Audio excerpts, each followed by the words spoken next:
আসসালামু আলাইকুম সুপ্রিয় শিক্ষার্থী, ইপি সায়েন্স একাডেমি থেকে আমি মোহাম্মদ পাভেল আছি তোমাদের সাথে। আজ হচ্ছে আমরা গণিতের একটা চ্যাপ্টার ভগ্নাংশ এইটা পড়বো। মেইনলি এইটা তোমার হচ্ছে চতুর্থ থেকে অষ্টম শ্রেণী সবাই করতে পারবা, কোনো সমস্যা নাই। তবে আমরা হচ্ছে ষষ্ঠ শ্রেণীর একটা অধ্যায় পড়বো। তো ষষ্ঠ শ্রেণীর যে ভগ্নাংশ অধ্যায়টা আছে আমরা এইটাকে আজকে মেইনলি টার্গেট করে পড়বো। তো এই অধ্যায়টা যদি পড়তে হয় আমরা উল্লেখ করেছি তোমার এই বিষয়গুলো সম্পর্কে যদি তোমার ধারণা থাকে তাহলে এই অধ্যায় সম্পর্কে তোমার মানে ফুল প্রুফ ভালো ধারণা আছে। মনে করো তোমার থেকে ভালো ধারণা হয়তো অন্য কোনো বাচ্চার হবে না, আশা করা যায় ইনশাআল্লাহ। দেখো কি লিখছি, ভগ্নাংশ কি, কত প্রকার ও কি কি, মানে ভগ্নাংশ কেমনে গঠিত হয়, ভগ্নাংশের প্রকাশ কিভাবে করে, ভগ্নাংশ কত প্রকার, প্রকৃতিগত দিক থেকে কত প্রকার, প্রকাশের কত দিক থেকে কত প্রকার ইত্যাদি তুমি যখন শিখবা এই তাহলে আর তোমার ভগ্নাংশ কত প্রকার কি কি ক্লিয়ার হবে। ভগ্নাংশের রূপান্তর অর্থাৎ ভগ্নাংশে কিভাবে আমরা পরিণত করতে পারবো, অর্থাৎ দশমিকে আছে কিভাবে আমরা এটাকে সাধারণে নিব, সাধারণে আছে কিভাবে এটাকে আমরা দশমিকে নিব, এটা হচ্ছে রূপান্তর। এরপরে শিখবো হচ্ছে ভগ্নাংশের যোগ বিয়োগ গুণ ভাগ, এইটা তুমি যদি পারো তাহলে আর কোনো সমস্যা নেই। এরপর আছে সমহর বিশিষ্ট ভগ্নাংশগুলো কিভাবে তৈরি করতে পারবা। তারপরে টপিকটা হচ্ছে তো তোমার সমলব বিশিষ্ট ভগ্নাংশটা তুমি কিভাবে তৈরি করতে পারবা। আর এর সর্বশেষ টপিকটা হচ্ছে তোমার কি, ভগ্নাংশের ছোট বড় নির্ণয় তুমি কিভাবে করতে পারবা। তাহলে চলো আজ আর কথা না বাড়িয়ে আমরা শুরু করে দিই আমাদের আজকের টপিকটা। সেটা কি আছে, ভগ্নাংশ। তোমাকে যদি আমি লিখি ভগ্নাংশ কি, তোমাকে যদি লিখি ভগ্নাংশ কি, ভগ্নাংশ। এখন তুমি বলবা ভগ্নাংশ কি, সহজে বলবা যে এরকম যদি এ আর বি দুইটা সংখ্যা হয় তাহলে এ বি কে যদি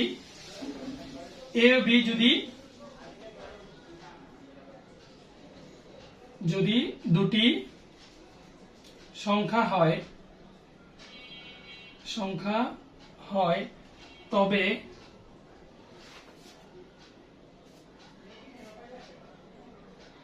এ বাই বি আকারে যদি এটাকে প্রকাশ করা যায় তাহলে এই পুরা অংশটাকে আমরা বলবো একটা ভগ্ন অংশ। ঠিক আছে কথা? আচ্ছা, তাহলে এখন এ বি যদি যে কোনো দুটি সংখ্যা তুমি ধরে নাও, আমি ধরে নিলাম এ হচ্ছে আমার 5, আমি ধরে নিলাম বি হচ্ছে ধরো আমার 4, তাহলে আমি কি করব, এখানে বসে দিব।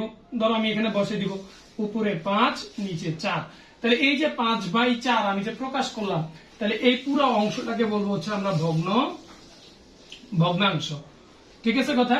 তাহলে এই যে 5/4 এই অংশটাকে বলবো হচ্ছে আমরা একটা ভগ্নাংশ। ঠিক আছে কথা? এরপরে দেখো এইটাকে যদি এ বাই বি আকারে প্রকাশ করা যায়, কোন সংখ্যাকে যদি এ বাই বি আকারে প্রকাশ করা যায় তাহলে এইটা হবে কি একটা ভগ্ন অংশ অর্থাৎ ভগ্নাংশ।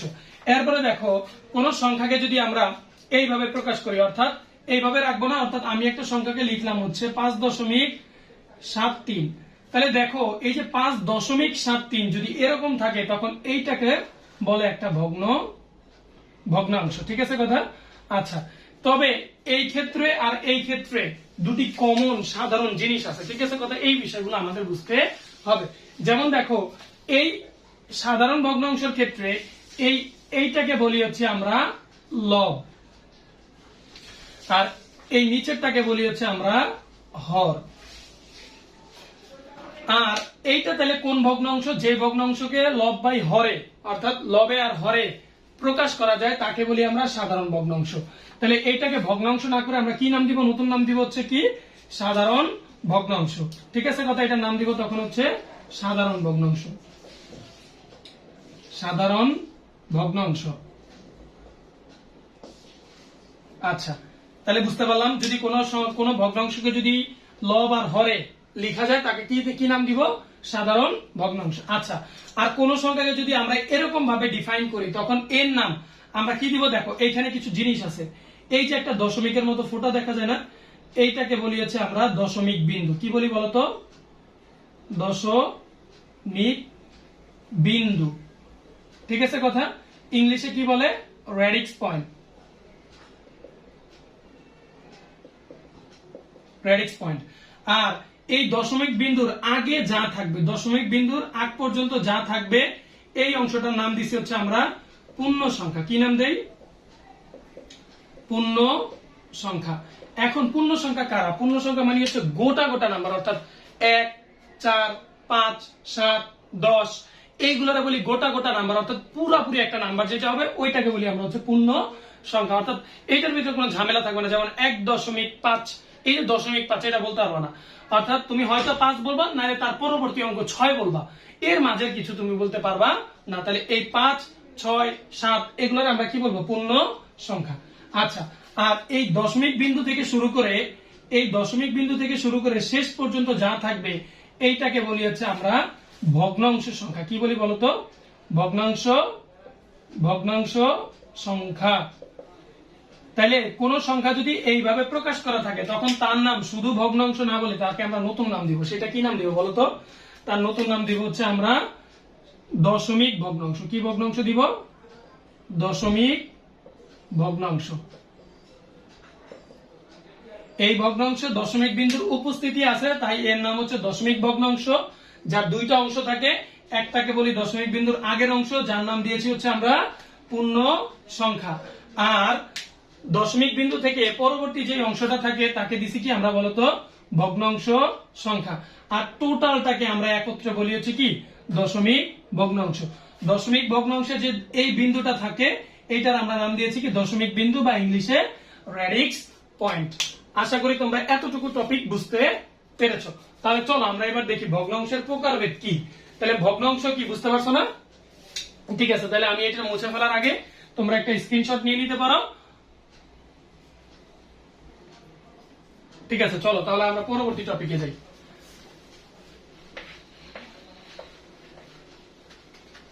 এইবার দেখবো হচ্ছে ভগ্নাংশের প্রকারভেদ। ঠিক আছে কথা? ভগ্নাংশকে প্রধানত দুই ভাগে ভাগ করা হয়।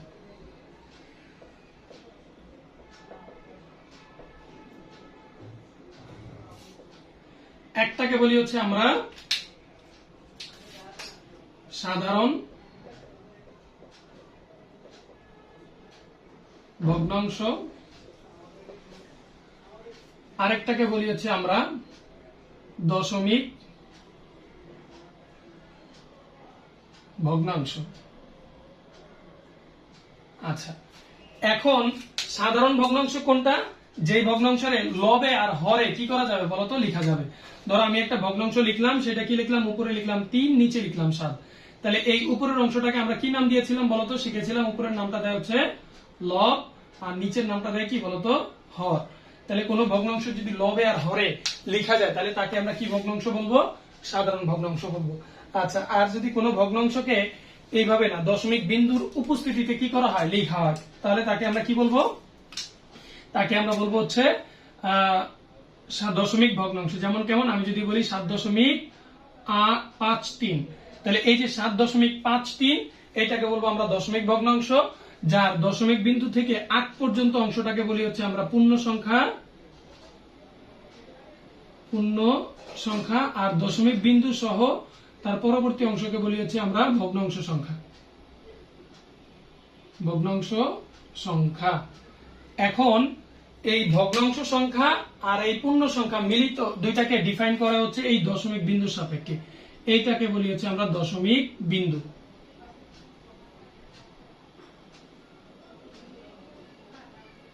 ঠিক আছে, তাহলে এই যে যদি এগুলা নিয়ে যেটা যদি কোনো ভগ্নাংশ গঠিত হয় তাহলে তার নাম দিব কি আমরা? দশমিক ভগ্নাংশ। তাহলে ভগ্নাংশ প্রধানত কয় ভাগে ভাগ করা হয়? দুই ভাগে। একটা হতে পারে সাধারণ ভগ্নাংশ, আর একটা হতে পারে কি বলতো? দশমিক ভগ্নাংশ। এখন দেখো, যদি এছাড়া ভগ্নাংশ আমরা ক্রাইটেরিয়া করতে চাই, অর্থাৎ ভগ্নাংশকে আমরা চাচ্ছি হচ্ছে তোমার প্রকৃতগত দিক থেকে ভগ্নাংশ কত প্রকার? ভগ্নাংশ অর্থাৎ প্রকৃতগত দিক থেকে ভগ্নাংশকে আমরা তিনটা শ্রেণীতে ভাগ করতে পারি। একটাকে বলবো হচ্ছে আমরা প্রকৃত ভগ্নাংশ, প্রকৃত ভগ্নাংশ। আরেকটাকে বলবো হচ্ছে আমরা অপ্রকৃত ভগ্নাংশ, আরেকটাকে বলবো হচ্ছে আমরা মিশ্র ভগ্নাংশ। তাইলে কোনটা প্রকৃত, কোনটা অপ্রকৃত, কোনটা মিশ্র, তোমার যদি এইটুক সম্পর্কে ধারণা থাকে তাহলে তুমি যে কোনো প্রশ্নে দেখি বলে দিবা। তোমাকে যদি বলে নিচে কোনটি প্রকৃত ভগ্নাংশ, যদি এমসিকিউটা আসে বা তোমাকে যদি প্রশ্ন করে স্যারে যে নিচে কোনটি প্রকৃত ভগ্নাংশ, তাহলে তুমি খুব সহজে কি করতে পারবে? আনসার করতে পারবে। চলো শিখি। যদি কোনো ভগ্নাংশের লবটা কি থাকে বলতো? ছোট থাকে। যদি কোনো ভগ্নাংশের লবটা ছোট হয়, হরটা যদি বড় হয়, ঠিক আছে কথা? যেমন কেমন, ধরো আমি বললাম লবে বললাম হচ্ছে আমার 4 আর হরে যে আমি বললাম হচ্ছে 9। তাহলে দেখো যে ভগ্নাংশের লব ছোট থাকবে, লবটা কি থাকবে বলতো? ছোট থাকবে, লবটা থাকবে হচ্ছে ছোট। আর যে ভগ্নাংশের হরটা থাকবে কি? বড়। তাহলে যে ভগ্নাংশের লব ছোট হর বড় তাকে আমরা বলবো কি? প্রকৃত ভগ্নাংশ। যে ভগ্নাংশের লব ছোট হর বড়, লব ছোট হর বড় তাকে আমরা বলবো প্রকৃত ভগ্নাংশ। আচ্ছা, আর যদি কোন একটা ভগ্নাংশ এমন থাকে, অর্থাৎ এই ভগ্নাংশটা যদি হরটা বড় থাকে, কিভাবে থাকে? ধরো এইখানে আছে ধরো 15 আর এইখানে আছে ধরো 7। তাহলে এই যে 15/7 অর্থাৎ উপরের এই অংশটা এবার কি হয়েছে বলতো? বড় হয়েছে না? আর এই অংশটা কি হয়েছে বলতো? ছোট হয়েছে না? তাইলে এই উপরের অংশটার নাম ছিল কি? লব। আর নিচের অংশটার নাম ছিল কি? হর। তাহলে যে ভগ্নাংশের লব বড় হর ছোট তাকে বলে অপ্রকৃত ভগ্নাংশ। যে ভগ্নাংশের লব বড় হর ছোট তাকে বলে অপ্রকৃত ভগ্নাংশ। এরপরেটা দেখো, এইটা হচ্ছে কি? মিশ্র। অর্থাৎ এইখানে যদি এরকম থাকে 2/3/5, অর্থাৎ আমরা বলতে পারি মিশ্র ভগ্নাংশ একটা অপ্রকৃত ভগ্নাংশ। অর্থাৎ এই অপ্রকৃত ভগ্নাংশের একটা সিম্পলিফিকেশন হচ্ছে কি বলতো? মিশ্র ভগ্নাংশ। অর্থাৎ বলা যায় মিশ্র ভগ্নাংশ এক ধরনের একটা অপ্রকৃত ভগ্নাংশ। এটা কেমন? যদি কোনো ভগ্নাংশের সামনে এরকম একটা পূর্ণ সংখ্যা থাকে, এইটুকু তো আমরা জানি, এইটুকুকে আমরা কি বলি? একটা সাধারণ ভগ্নাংশ। এই সাধারণ ভগ্নাংশের সামনে যদি একটা 2 থাকে, তাহলে বা যে কোনো একটা সংখ্যা থাকে, অর্থাৎ সাধারণ ভগ্নাংশের সামনে যদি একটা পূর্ণ সংখ্যা থাকে, তাহলে তাকে বলবো আমরা কি বলতো? মিশ্র ভগ্নাংশ। তাহলে সংখ্যা কিভাবে যাওয়া যায়? যে ভগ্নাংশের সামনে বা যে ভগ্নাংশের সামনে যদি কোনো একটি পূর্ণ সংখ্যা থাকে, তাহলে ওই ভগ্নাংশ কি বলবো বলতো? মিশ্র ভগ্নাংশ বলে। তাহলে বুঝতে পারছো আশা করি যে ভগ্নাংশ কি? ভগ্নাংশ দুই প্রকার, সাধারণ ভগ্নাংশ, দশমিক ভগ্নাংশ। সাধারণ ভগ্নাংশ হইতে হলে অবশ্যই তাকে কি হতে হবে? লবে আর হরে ডিফাইন করতে হবে। তার উপরের অংশটাকে বলবো লব, নিচের অংশটাকে বলবো হর। আর দশমিক ভগ্নাংশ হইতে হলে কি করতে হবে? একটা দশমিক বিন্দু দিয়ে সংখ্যাটা কি হতে হবে? আলাদা হতে হবে। দশমিক বিন্দুর আগের অংশটাকে বলবো পূর্ণ সংখ্যা, দশমিক বিন্দু সহ তার পরবর্তী অংশটাকে বলবো হচ্ছে ভগ্নাংশ সংখ্যা।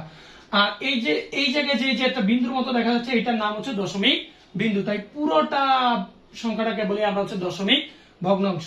এরপরে যদি আমরা প্রকৃতগতভাবে ভাগ করতে চাই ভগ্নাংশকে, তাহলে ভাগ করা যাবে 3টা প্রকৃতিতে।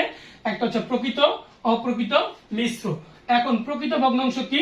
যে ভগ্নাংশ লবটা ছোট হবে এবং হরটা বড় হবে। যেমন এখানে 4 ছোট 9 বড়, তার জন্য এই ভগ্নাংশটাকে বলবো হচ্ছে আমরা প্রকৃত ভগ্নাংশ। আর যে ভগ্নাংশের লব বড় হর ছোট, অর্থাৎ এখানে 15 সংখ্যাটা বড় আর 7 সংখ্যাটা ছোট, যদি এইভাবে কোনো ভগ্নাংশ থাকে তাহলে তাকে বলবো আমরা অপ্রকৃত ভগ্নাংশ। আর যদি এইভাবে থাকে, অর্থাৎ একটা ভগ্নাংশের সামনে যদি আরেকটা পূর্ণ সংখ্যা থাকে, তাহলে তাকে বলবো আমরা কি বলতো? মিশ্র ভগ্নাংশ। ঠিক আছে কথা? তাহলে আশা করি তোমরা এইটুকু বুঝতে পেরেছো। তাহলে তোমরা একটা স্ক্রিনশট নিয়ে নিতে পারো।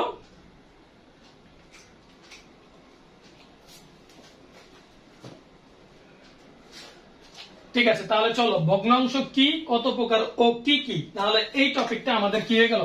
অলরেডি ডান হয়ে গেল। ঠিক আছে কথা? আচ্ছা, আশা করি তাহলে আমরা এবার চলে যাব ভগ্নাংশের রূপান্তর। অর্থাৎ ভগ্নাংশ কিভাবে একদিক থেকে আরেক দিকে যাওয়া যায়, একদিক থেকে কিভাবে আরেক দিকে মুভ করা যায়, এইটা আমরা শিখবো। চলো এখন আমরা শিখবো হচ্ছে কিভাবে অপ্রকৃত ভগ্নাংশ থেকে কিভাবে মিশ্র ভগ্নাংশ তৈরি করা যায়। তুমি একটা অপ্রকৃত ভগ্নাংশ তোমাকে দেওয়া থাকবে, সেই ভগ্নাংশ থেকে তুমি মিশ্র ভগ্নাংশ তৈরি করবা। এইটা হচ্ছে তোমার আমার এখনকার টপিক। দেখো এখনকার টপিক, এখন আমরা কি করব? একটা অপ্রকৃত ভগ্নাংশ নিব। তুমি মনে মনে চিন্তা করো একটা অপ্রকৃত ভগ্নাংশ যার লবটা বড় হবে হরটা ছোট হবে। তুমি তোমার মনে মনে এটা চিন্তা করো। ধরো আমি আমার মনে মনে চিন্তা করলাম কি? আমি মনে মনে চিন্তা করলাম উপরে লিখবো হচ্ছে আমি 33 আর নিচে লিখবো হচ্ছে আমি 5। ধরো আমি আমার মন মতন চিন্তা করছি। তাহলে এইটা একটা অপ্রকৃত ভগ্নাংশ। এটার উপরে বড় সংখ্যা, নিচে ছোট সংখ্যা। এখন এইটা থেকে কিভাবে আমি মিশ্র ভগ্নাংশে যাব, এইটার জন্য কি কি স্টেপ ফলো করতে হবে এগুলো আমি তোমাকে এখানে লিখে দিচ্ছি। 1 নাম্বার স্টেপ, তুমি কি করবা বলতো? লবকে ভাগ করবা। লবকে কি করবা? ভাগ করবা। কি দিয়ে? হর দিয়ে। হর দিয়ে লবকে কি করবা? ভাগ করবা। তাহলে চলো আমরা হর দিয়ে লবকে ভাগ করি, দেখি কি আসে। তাহলে আমরা লিখবো 33 ভাগ 33 কে ভাগ করবো আমরা কত দিয়ে বলতো 5 দিয়ে। তাহলে আমরা 5 ঘরের নামতা পড়বো, তাহলে 5 ঘরের নামতা পড়লে পাবো হচ্ছে 5 6 30। তাহলে কত অবশিষ্ট থাকতেছে 3 অবশিষ্ট থাকতেছে। এই 3 কে নিয়ে যাব হচ্ছে লবে, 3 কে কোথায় নিয়ে যাব ভাগশেষকে নিয়ে যাব লবে, আর হরকে নিয়ে আসবো কোথায় এই হরে। ঠিক আছে কথা মনে থাকবে। তাহলে তুমি এইটাকে মডিফাই করে তুমি যে নতুন একটা জিনিস পাইলা, এইটা কি বলি হচ্ছে আমরা কি বলতো একটা আমাদের মিশ্র ভগ্নাংশ। তাহলে কি কি কাজ করলাম, লবকে ভাগ করলাম হর দিয়ে। সেকেন্ড কাজ ছিল আমাদের কি বলতো, সেকেন্ড কাজ ছিল হচ্ছে এরকম যে ভাগশেষ ভাগফলের পাশে, ঠিক আছে কথা, ভাগফল, এই ভাগফলের পর আমাদের একটা দাগ টানতে হবে, এইখানে লিখতে হবে হচ্ছে ভাগশেষ। কি লিখতে হবে বলতো, এইখানে লিখতে হবে হচ্ছে ভাগ শেষ, আর নিচে লিখতে হবে কি ভাজক, নিচে কি লিখতে হবে ভাজক। ঠিক আছে কথা। তাহলে দেখো আমি এই 5 দিয়ে 33 কে ভাগ করার কারণে ভাগফল পাইছি 6, আমি 6 কে ধরো লিখলাম, আর হচ্ছে কি করলাম ভাগশেষ পাইছি 3, আমি 3 কে নিয়ে কোথায় লিখছি বলতো লবে লিখেছি, আর এই ভাজককে আমি কোথায় নিয়ে আসছি বলতো হরে নিয়ে আসছি। ঠিক আছে কথা। এইভাবে করে দিলে এর সমপরিমাণ কি পাওয়া যাবে বলতো একটা মিশ্র ভগ্নাংশ পাওয়া যাবে। তাহলে এই মিশ্র ভগ্নাংশটা দেখতে কেমন হবে, 6 সমস্ত 3 এর 5। ঠিক আছে কথা বুঝতে পারছো আশা করি। চলো আমরা আরেকটা অঙ্ক করি, তাহলে আরো ক্লিয়ার হবে। চলো আরেকটা অঙ্ক দেখি, সেটা আছে কেমন, এরকম লিখছে ধরো 14 ভাগ 3, অর্থাৎ 14 কে ভাগ করতে হবে 3 দিয়ে। সহজ হিসাব, প্রথমে লবকে ভাগ করবো হর দিয়ে, তাহলে লবকে ভাগ করো, 14 আছে একে ভাগ করবো হচ্ছে 3 দিয়ে, 3 4 12, কত পাইছি ভাগফল 4 পাইছি, তাই না কথা। ধরো ভাগফল আমরা কত পাইছি 4 পাইছি। এই যে আমরা ভাগফল 4 পাইলাম, তাহলে আমাদের ভাগশেষ কত থাকলো, ভাগশেষ এখানে ভাগশেষ থাকে হচ্ছে 2। তাহলে এই 2 কে কোথায় নিয়ে যাব, 2 কে নিয়ে আসবো হচ্ছে লবে, লিখে দিলাম লবে। আর এই যে ভাজক, ভাজককে কোথায় নিয়ে যাব হরে 3। তাহলে এই 14/3 একটা অপ্রকৃত ভগ্নাংশ ছিল, একে মিশ্র ভগ্নাংশ রূপান্তর করলে কি পাবা 4 সমস্ত 2 এর 3। আশা করি বুঝতে পেরেছ। ঠিক আছে, আমরা তাহলে অপ্রকৃত ভগ্নাংশ থেকে কিভাবে মিশ্রতে দেওয়া যায় তা শিখলাম। এবার চলো উল্টাটা শিখবো। কোনটা শিখবো, এইবার শিখবো হচ্ছে মিশ্র থেকে কিভাবে আমাদের অপ্রকৃততা আসা যাবে। ঠিক আছে কথা, চলো আমরা এটা শিখি। হচ্ছে পরবর্তী টপিক হচ্ছে মিশ্র টু অপ্রকৃত, অপ্রকৃততে রূপান্তর। তাহলে ধরো তুমি মনে মনে একটা মিশ্র ভগ্নাংশ চিন্তা করো। ধরো আমি মনে মনে চিন্তা করলাম এরকম যে 5 সমস্ত 4 এর 7। ধরো আমি আমার মন মতন চিন্তা করলাম একটা মিশ্র ভগ্নাংশ। মিশ্র ভগ্নাংশ ক্ষেত্রে অবশ্যই কি থাকবে, সামনে একটা পূর্ণ সংখ্যা থাকবে আর তার সাথে একটা প্রকৃত ভগ্নাংশ থাকবে। মনে থাকতে হবে এইখানে একটা পূর্ণ সংখ্যা থাকবে আর তার সাথে একটা প্রকৃত ভগ্নাংশ থাকবে। যদি এরকম থাকে তবে সেটা কি হবে, মিশ্র ভগ্নাংশ হিসেবে গণ্য হবে। তাহলে চলো আমরা এই মিশ্র ভগ্নাংশটাকে লিখি 5 সমস্ত 4 এর 7। এইটাকে আমি কিভাবে কি করব বলতো অপ্রকৃত রূপান্তর করবো। এটার জন্য আমাদের কি কি ধাপ অতিক্রম করতে হবে, চলো এটা লিখে দিই। স্টেপস, প্রথম স্টেপস আমাদের অতিক্রম করতে হবে হচ্ছে এইটাকে আমরা কি বলছিলাম বলতো ভগ্নাংশের হর বলছিলাম না, আর এই অংশটাকে আমরা কি বলছিলাম পূর্ণ সংখ্যা। তাহলে কি করবা তুমি এই হরের সাথে, তাহলে হর গুণন পূর্ণ সংখ্যা, প্রথম স্টেপের কাজ করে ফেলি। চলো তাহলে আমরা প্রথম স্টেপের কাজ হচ্ছে কি, প্রথম স্টেপের কাজ হচ্ছে হর, হর হচ্ছে আমার কত 7। এই হরের সাথে আমি কি করব পূর্ণ সংখ্যা গুণ দিব, পূর্ণ সংখ্যা আছে 5, তাহলে গুণ করলে আমি কি পাবো একটা গুণফল পাবো 5 7 35। আচ্ছা এই যে আমি গুণ করার পরে পাইলাম 35, তাহলে আমি একটা গুণফল পাইছি না দ্বিতীয় ধাপে, হ্যাঁ অবশ্যই একটা গুণফল পাবো। তাহলে এই দ্বিতীয় ধাপের গুণফলটাকে আমি কি করব, এই গুণফলের সাথে ওই ভগ্নাংশের লব যোগ করতে হবে। যেই ভগ্নাংশটা আছে ওই ভগ্নাংশের লবকে তুমি কি করবা যোগ করবা। তাহলে দেখো তুমি পাইলা গুণফল 35, এই 35 সাথে যোগ করবা, কত যোগ করবা বলতো, এই ভগ্নাংশ লব আছে কত বলতো 4, এই ভগ্নাংশ লব আছে 4, তাহলে তুমি যোগ দাও 4। তাহলে যোগ করলে কত পাবা বলতো, যোগ করলে পাবা হচ্ছে 39। এই যে 39 পাইলাম, যোগফলকে তুমি বসাবা হচ্ছে লবে, যোগফল বসাবা কোথায়, যোগফল লবে বসবে, কোথায় বসবে, এবং হর অপরিবর্তিত থাকবে অপরিবর্তিত থাকবে। তাহলে চলো আমরা এটা দেখি।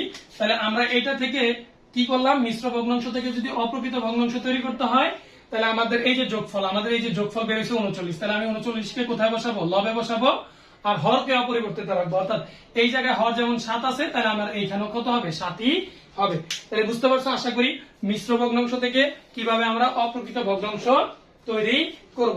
চলো আমরা আরেকটা অঙ্ক দেখে নেই এই নিয়ম অনুসরণ করে। চলো আমরা আরেকটা অঙ্ক দেখবো, সেটা কিরকম। ধরো আমি এরকম বললাম, এইটা বললাম, তাহলে তুমি কি করবা, প্রথমে পূর্ণ সংখ্যা আর এইটার গুণ করবা, তাই না কথা? তাহলে গুণ করো, পূর্ণ সংখ্যা আর যদি এইটাকে গুণ করো তাহলে তুমি কত পাবা? পূর্ণ সংখ্যা আছে হচ্ছে 5, পূর্ণ সংখ্যা আছে হচ্ছে 3, আর হচ্ছে আর আমাদের কি আছে বলতো, হর আছে 5। তাহলে তুমি গুণ দাও, তাহলে কি পাবা? 1 নাম্বার স্টেপের ধাপে তুমি গুণফল পাবা হচ্ছে কত, 3 5 15। এরপরে কি করতে হইব, গুণফল যোগ লব, এই গুণফলের সাথে তোমার যোগ করতে হইব। কি যোগ করতে হবে বলতো? এই গুণফলের সাথে তুমি যোগ করবে হচ্ছে লব। এই ভগ্নাংশ লব কত আছে, 4, তাহলে তুমি যোগ করে দাও 4, তাহলে যোগ 4 করে দিলে কত হবে, 19 হবে। তাহলে এই যোগফলকে কোথায় নিয়ে বসাতে হবে? যোগফলকে বসাতে হবে হচ্ছে এই ভগ্নাংশের লবে, তাহলে লবে বসাইলাম 19, আর এই হর কি থাকবে, অপরিবর্তিত থাকবে। তাহলে হর 5 আছে, এই পরবর্তীতে কি হবে, 5ই হবে। তাহলে এইটা ছিল একটা মিশ্র ভগ্নাংশ, এইটা থেকে আমরা একটা নতুন ভগ্নাংশ তৈরি করলাম, সেটা কি, অপ্রকৃত ভগ্নাংশ।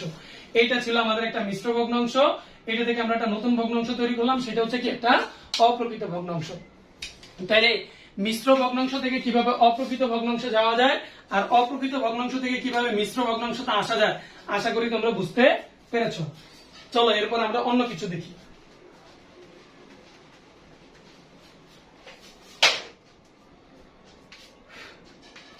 এরপর আমরা কি দেখবো বলতো? এরপরে দেখবো হচ্ছে সাধারণ ভগ্নাংশ থেকে কিভাবে দশমিক ভগ্নাংশ রূপান্তর করা যায়, আর দশমিক ভগ্নাংশ থেকে কিভাবে সাধারণ ভগ্নাংশ রূপান্তর করা যায়। চলো দেখি। তাহলে আমাদের পরবর্তী টপিক হচ্ছে কি, দশমিক থেকে সাধারণ। দশমিক থেকে সাধারণ তুমি কিভাবে করবা দেখো। একটা দশমিক ভগ্নাংশ আগে আমরা লিখি। ধরো আমি লিখলাম হচ্ছে কত, 4.12। ধরো আমি একটা ভগ্নাংশ লিখছি নিজের ইচ্ছা মতো, তুমি তোমার ইচ্ছা মতো লিখবা, ঠিক আছে কথা? এইটা থেকে তুমি যদি কি করতে চাও, অঙ্ক করতে চাও, আগাতে চাও, তুমি কি করবা? ধরো এটা থেকে আমি একটা সাধারণ ভগ্নাংশ লিখবো, এর জন্য সাধারণ ভগ্নাংশ অবশ্যই কি একটা দাগ হবে, হর আর লব হবে। তাহলে দেখো কি করবে এখন, এই যে দশমিক একটা বিন্দু দিছো তুমি, এই দশমিক বিন্দু দেওয়ার কারণে তুমি নিচে হরে একটা 1 নিবা, দশমিক বিন্দুর কারণে কি নিবা, নিচে একটা 1 নিবা। আর দশমিক বিন্দুর পরে যতগুলো ঘর থাকবে, অর্থাৎ এখানে একটা ঘর, দুইটা ঘর, এরকম করে যতগুলো ঘর থাকবে প্রত্যেকটা ঘরের জন্য একটা করে শূন্য নিবা। তাহলে এই ঘরের জন্য একটা শূন্য, এই ঘরের জন্য একটা শূন্য, মনে থাকবে? দশমিকের জন্য একটা 1, আর বাকি দশমিকের পরে যতগুলো ঘর থাকবে ততগুলো ঘরের জন্য কি নিব, একটা করে শূন্য নিব। আর এরপরে লবে কি করব, লবে হচ্ছে হর থেকে এই সামনে থেকে শুরু করে পিছনের দিকে একবারে টানা বসিয়ে দিব দশমিক বিন্দু বাদ দিয়ে। অর্থাৎ এই যে দশমিক বিন্দুটাকে তুলে দিলে এই সামনে থেকে পিছনের দিকে বসিয়ে দিলে কি হয়, 412। এইভাবে বসিয়ে দিলে তোমার কি হয়ে যাবে, এই সংখ্যাটা দশমিক ভগ্নাংশ থেকে কি হয়ে যাবে বলতো, সাধারণ ভগ্নাংশে প্রকাশ হয়ে যাবে। তবে তুমি এইভাবে রাখলে হবে না, তোমাকে যদি এই ভগ্নাংশটাকে কাটাকাটি করা যায় তবে তোমাকে কাটাকাটি করতে হবে। যেহেতু কাটাকাটি আমাদের আলাদা একটা টপিক আছে, অর্থাৎ ভগ্নাংশকে লঘিষ্ঠ আকারে প্রকাশ, আমরা ওই অঙ্কতে তোমাদের কি করবো বলতো, এইটাকে কাটাকাটিটা দেখাইয়া দিব যে কিভাবে তোমরা এটাকে কাটাকাটি করে ছোট করে আনবা। আচ্ছা চলো তারপরে আমরা আরেকটা ভগ্নাংশকে দেখি, রূপান্তর করি। ধরো আমরা, এটা ছিল আমাদের একটা নাম্বার দেখলাম, ধরো আমরা 2 নম্বর আরেকটা ভগ্নাংশ নিলাম, সেটা কত, সেটা হচ্ছে ধরো 3.1। 3.1 কে যদি আমি কি করি, সাধারণ ভগ্নাংশ রূপান্তর করি, আমি এই দশমিকের জন্য দিব একটা 1, দশমিকের পরে শুধুমাত্র একটাই ঘর আছে তাই আমি একটাই শূন্য দিব। আর এই দশমিক বিন্দু উঠিয়ে দিয়ে যদি আমি সামনে থেকে পিছনের দিকে সাজিয়ে লিখি তাহলে হবে কত, 31। তাহলে এই যে লব আর হরে আমার অঙ্কটা চলে আসলো, এইটা কি বলি কি আমরা বলতো, সাধারণ ভগ্নাংশে প্রকাশ। যদি আরো বেশি থাকে দশমিক বিন্দুর পরে, ধরো আমরা 3 নম্বর আরেকটা নিলাম, সেটা বললাম হচ্ছে ধরো এরকম 0.4175, এরকম হোক, যেমনই হোক, কোনো ভয় পাওয়ার কিছু নাই। তুমি কি করবা, এই দশমিক বিন্দুর কারণে একটা 1, এই দশমিক বিন্দুর কারণে হরে একটা 1, দশমিক বিন্দুর পরে হরে যতগুলো ঘর থাকবে প্রত্যেকটা ঘরের জন্য একটা করে শূন্য নিবা। তাহলে 4-এর জন্য একটা শূন্য, 1-এর জন্য একটা শূন্য, 7-এর জন্য একটা শূন্য, 5-এর জন্য একটা শূন্য, তাহলে টোটাল শূন্য কয়টা, 4টা। তাহলে এই যে তুমি 4টা শূন্য দিয়ে দিবে সুন্দর করে, 4টা শূন্য দেওয়া শেষ। এরপরে কাজ কি, তুমি এই দশমিক বিন্দুটাকে তুলে দিয়ে সামনে দিকে পিছনের দিকে অঙ্কটাকে সাজিয়ে লিখবে, অর্থাৎ 0 4 1 7 5।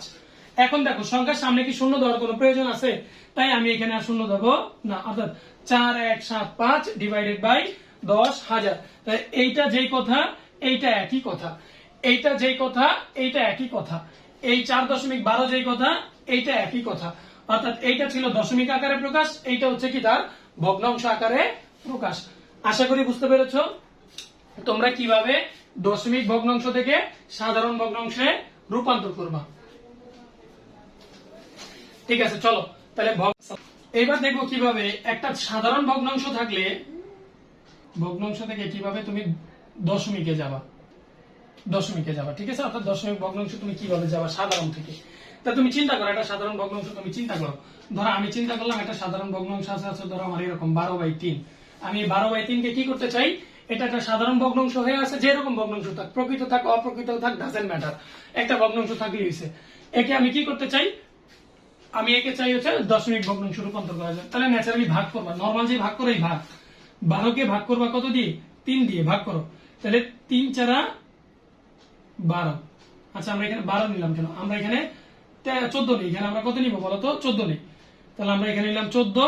তাহলে আমরা যদি এই 14 কে 3 দিয়ে ভাগ করি তাহলে কত পাবো, 3 × 4 = 12।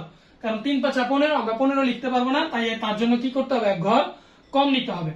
যদি কারো ভাগের সমস্যা থাকে তাহলে আমি ভাগটাকে একবারে ক্লিয়ার করে দেই, যাতে ভাগেও প্রবলেমটা দূর হয়ে যায়। দেখো, অর্থাৎ তুমি 14 কে ভাগ করবা, 14 হচ্ছে ভাজ্য, ভাগ করবা কত দিয়ে, 3, 3 হচ্ছে কি ভাজক। দেখো ভাজকে কয়টা অঙ্ক আছে, একটা অঙ্ক আছে, তাহলে তুমি ভাজ্য থেকে কয়টা অঙ্ক নিতে পারবা, সর্বপ্রথম একটাই অঙ্ক নিতে পারবা। নেওয়ার পরে দেখবা তুমি এটা ছোট হয়েছে না বড় হয়েছে। তুমি দেখলা যে ভাজ্য তোমার একটা অঙ্ক নেওয়ার পরে ছোট হয়েছে, তাহলে তুমি প্রথম ক্ষেত্রে একসাথে 2টা, প্রয়োজনে 3টা, প্রয়োজনে 4টা, তুমি প্রথম ক্ষেত্রে শুধুমাত্র এটা নিতে পারবা। তাহলে তুমি কি করলা, দেখলা যখন ছোট হয়ে গেছে আমার বড় করতে হবে অঙ্ক, তাহলে তুমি এই 2টা অঙ্ক নিতে পারবা একসাথে। 2টা অঙ্ক নিয়ে এখন তুমি দেখলা যে তোমার 3 থেকে 14 বড় হয়েছে, তার মানে তুমি ভাগ করতে পারবা। তা ভাগ করো, কি করতে হবে, 3 এর ঘরের নামতা পড়তে হবে 14 এর সমান বা এর থেকে কম। 3 এর ঘরের নামতা পড়তে হবে 14 এর সমান বা এর থেকে বড়। তাহলে আমি 15 আগের অঙ্কটা নিব, সেটা হচ্ছে কত, 12। তাহলে আমি 12 কে লিখলাম, কতর বিনিময়ে পাইলাম, 4 এর বিনিময়ে পাইলাম। এখন এরপরে এর মাঝখানে বিয়োগ করতে হয়, কি করতে হয় বলতো, বিয়োগ করতে হয়। আচ্ছা এই বিয়োগ করলে কত থাকে, 4 থেকে 2 বাদ দিলে 2, একে একে মিলে গেলে 0। এখন দেখো, এখন তোমার এখানে আছে 2, এইখানে আছে 3, তুমি কি ভাগ করতে পারবা, না করতে পারবা না, ছোট সংখ্যা, উপরে কোনো সংখ্যা নাই যে তুমি নামাতে পারবা। তাহলে কি করতে হবে, এইটা কি যে কোনো ভাবে বড় করতে হইব। এই বড় করার বুদ্ধি হচ্ছে তোমাকে এখানে দশমিক বিন্দু দিতে হবে। ঠিক আছে কথা, এই দশমিক বিন্দু দেওয়ার কারণে তুমি এর পিছনে একটা শূন্য নিতে পারবা। ঠিক আছে কথা, দশমিক বিন্দু দেওয়ার কারণে তুমি এর পিছনে একটা শূন্য নিতে পারবা। আর নিতে পারলে কত হইব, আবার 3 এর ঘরে তুমি নামতা পারবা 20 এর সমান বা 20 থেকে কম। তাহলে আমরা 3 এর ঘরে নামতা বললে পাবো 3 × 6 = 18, এখানে পাবা 6। আবার তুমি এটা বিয়োগ করলে পাবা 2, আবার এটাকে বড় বানানোর জন্য আবার একটা শূন্য নিবা, আবার পাবা 18, আবার পাবা 6। অর্থাৎ এই 6টা বারবার কি করবে, কন্টিনিউ করতে থাকবে। তাহলে তুমি বলতে পারো 4.66, তাহলে তুমি এটাকে লিখে দিতে পারো। তাহলে এই 14/3 এর ভগ্নাংশ আকারে রূপান্তর কত, 4.666। এই পর্বের মাধ্যমে এই প্রথম 2টি টপিক কমপ্লিট করা হয়েছে। পরবর্তী পর্বগুলো দেখার জন্য তোমাদেরকে আমন্ত্রণ রইল 4টি পর্বের মাধ্যমে সম্পন্ন করা। বুঝতে পেরেছো, আমরা সর্বোচ্চ চেষ্টা করেছি তোমাদেরকে বোঝানোর জন্য। তারপরে যদি কোথাও বুঝতে সমস্যা হয় তোমরা আমাদেরকে কমেন্ট বক্সে জানিও, আমরা প্রয়োজনে ওইটাতে আলাদা আরো বড় করে ভিডিও করে তোমাদেরকে দিব। ভালো থাকো, সুস্থ থাকো, সকলে ইপি সায়েন্স একাডেমির পক্ষে থাকো। সকলকে জানাই শুভেচ্ছা। আসসালামু আলাইকুম ওয়া রাহমাতুল্লাহি ওয়া বারাকাতুহু।